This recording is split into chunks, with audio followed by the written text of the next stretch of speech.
know there's a number of you who remember Joanne Cunha, who used to be here with us at this center. Joanne died recently, and her memorial service was yesterday. So I want all of us who remember her to know that she is at peace, that she is at rest. She is in the beautiful state that every one of us has in store. There is no hell. I hope that's not a secret to you. If it is, let me say it again. There is no hell. Hell is here.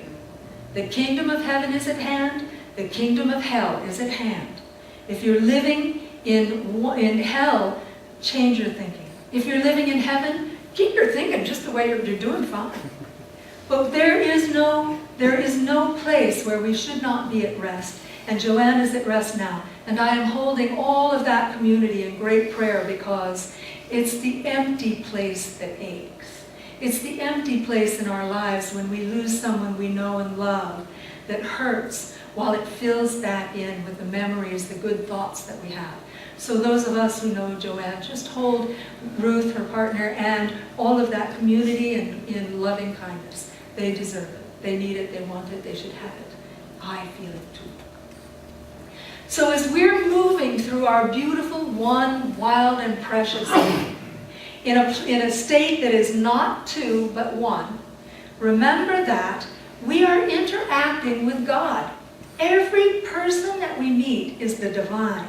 It is the absolute truth for every one of us. I am God. Thou art that. The philosopher Martin Buber says, our lives change when we go from saying, I and you, or me and you, to saying, I and thou. I and thou. We're sacred in this place together. Does it mean that everybody acts like they're God? No. Oftentimes, we act like the devil. And oftentimes, there are things that bedevil us. There is no devil. There's no hell. There's no devil. There are only the things that are calling us out of that straight and narrow life. Come do this. And you go, no. No, that wouldn't be good. I shouldn't do that. Darn, how did I do that already?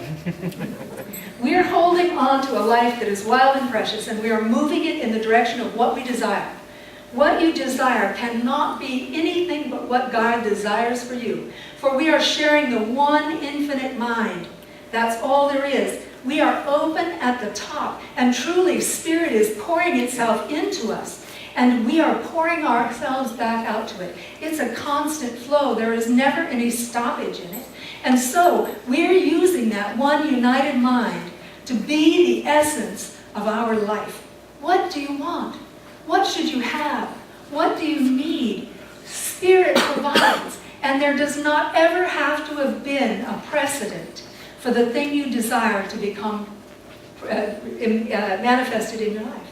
You can have something even if it's never been seen on this place before. Indeed, that's the only way anything ever has come to pass. It's the only way we have ever seen things like Christmas trees and silk pants, and anything that has ever been created by the hand of man came through the infinite intelligence that we are. It came through this divine source of all things as a brilliant idea, and then it becomes a thing. Everything is made twice, once in the ideas and once in the making. That's how it all comes about. So your life should be wild and precious. It should be big and exciting and fulfilled, and you still may not want to know what you all want to be when you grow up. That's okay too. We'll just keep plugging along, wanting something, getting there and going, that's not it. And going here, and that's not quite it. It's like getting a box of chocolates. Ooh, speaking of box of chocolates, and wasn't that a grand segue? Hold on. I had the pleasure of the company of my grandnephew yesterday. He's my nephew's new son. And I so totally love that he's a grandnephew, and I'm a great aunt. That works for me. Yeah.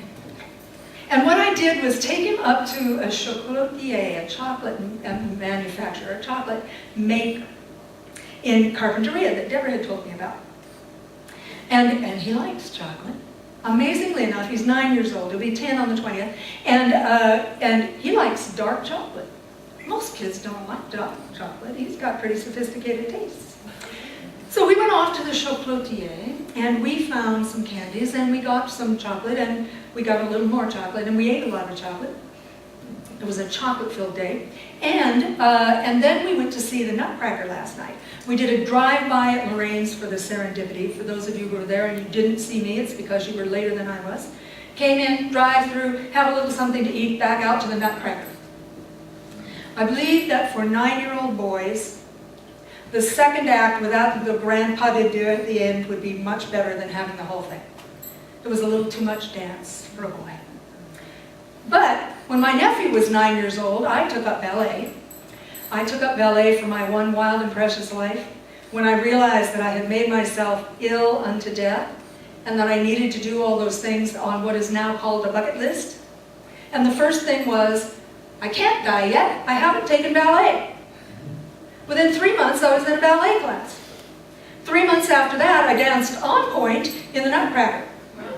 Yeah, my feet are still telling me about that. So, and you need a bratty boy for the part of the bratty brother, you know, and that. So I said to my nephew, you want to dance in the Nutcracker? He goes, okay. So he danced in the Nutcracker, so we had this little point of commonality. Yeah, Corey played that part. And so we had a really lovely day, and it involved a lot of chocolates. And you can't tell from the outside of the chocolate what they're going to taste like, you know that? It's all a big surprise. So you take one thing out of your box of your one wild and precious life, and you try it on. And I don't know about you, but for me, it's like, no, I don't like that. I'm not wasting it. See's candy has a few I don't like in there. Now I've caught on. I cut all the See's candies in half. I'm not poking a hole in the bottom. I cut them in half. I go, not that one. I don't even try on those. I'm not eating chocolate-covered pinoche. That's all there is to it. And well, first of all, these chocolates up there are beautiful. They're almost too beautiful to eat. There's these beautiful red lips that are filled with chocolate ganache. His favorite was cocotier, cocotte chocolate, and it looks like glass on the top of it. It's so smooth and clear. It's got little white circles. Anyway, we had a lovely time with all of that. And I talked to them, and we are going to go chocolate tasting. Isn't that a good idea? It's not a fundraiser, it's a fundraiser. It's still going to cost you $20, but it gets paid to them. And we're going to go up there. I need at least 10 people to do it. We drive up to Carpinteria on a Saturday. We're going to taste chocolates. Trust me on this one, you want to go. So when you pick those chocolates out of that box of your wild and precious life, I want you to have the very best. I want you to enjoy every bite of them from one end to the other because it's your one wild and precious life. And keep trying on new stuff. Don't think you tried everything that you need to try. No matter how old you are, something new every day. Something new every day. It's a brilliant life. It's supposed to be fun. It's supposed to be fun. If you're not having fun, come see me. Come see one of the practitioners. Better yet, come see all of us on a Saturday. Make an appointment at 1 o'clock to come join us. The practitioner corps will sit and help you work through whatever your issue is and expand your life out into a beautiful box of chocolates. Take a risk. Try something new. Come and see us. And that is what I have to say about that. Now, if you will, let's go into prayer. Go into prayer with me. I am so grateful to be standing here this very day, standing in the midst of this pleasant and wonderful company, this wild and precious company, where we have come together to remember that the divine is us. Every single one of us, God in action, God in form, God in human nature. We are so precious on this planet. We came because we wanted to be here. But the world called us here for something big, something wonderful, something wild. Our gifts and talents are here to be used in a much bigger way than ever before, so that we have opportunities for giving from the self like we've never had before. As we share who we are, we open ourselves to the possibilities of more and more God pouring in, expanding our lives in such beautiful, wonderful ways. And the infinite divine is so pleased. It gets to experience humanhood through us. Through us, it's too big to be contained in one single small body, so it spread itself out amongst us all.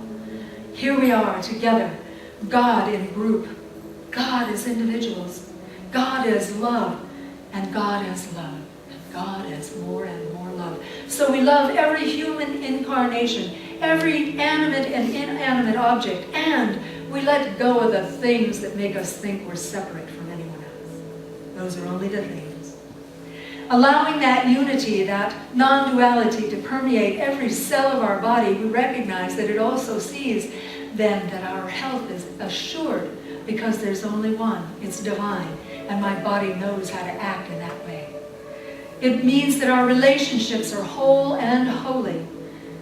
We have come together in sacred relationship with each other, partners, groups, countries, world.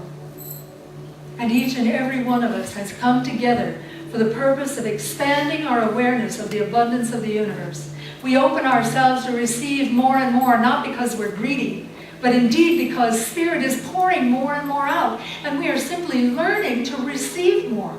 It's already there. It's not being withheld from us. It's already there. Get rid of the small basket we're carrying and hold on to something so expansive it has no borders and no boundaries. For truly, my friends, we are unlimited. We came here to remember that. I am so grateful that God is so good. I am so grateful to be in this company. I let it go. I let it be. And in one voice, let us say together, and so it is. Amen. Thank you. Now let's read our